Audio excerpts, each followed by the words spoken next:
Da li ste znali da su ovu voćku zvali gola guza i da se bere u ovo doba kada je i najviše respiratornih virusa prisutno, a naravno ona se bori protiv njih? Ako želite da saznate koje su lekovita svojstva mušmule, ostanite uz kanal. Mušmula, voćka koja je od mnogih zaboravljena, jeste čarobno lekovito voće. Bere se u novembru i decembru dok je još nezrela, a jede se gnjila.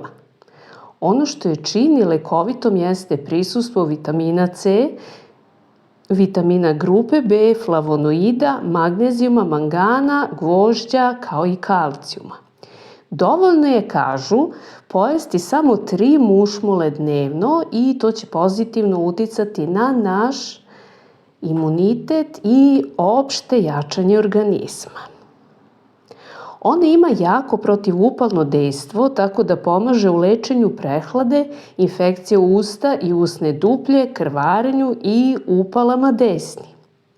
Sadrži pektin koji je borac protiv masnoće i povišenog holesterola.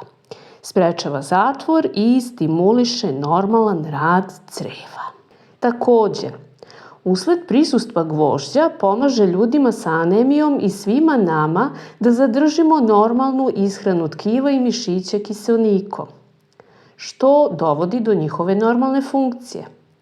Dokazano je da ublažava osteoporozu, kao i da ima diuretsko dejstvo, što pomaže da se izbaci višak mokraćne kiseline iz organizma i na taj način smanji rizik od gihta i bubrežnih kamenova.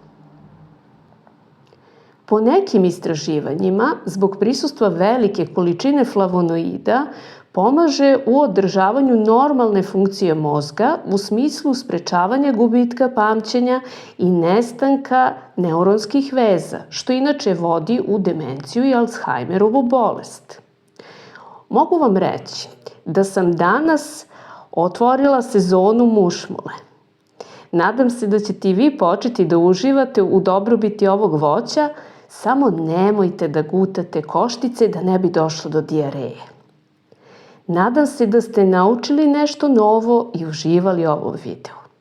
Da bi ostali u toku, lajkujte, zapratite kanal i kliknite na zvonce da bi uvek dobijali obaveštenja o novim videima lekovitih svojstava naše prirode.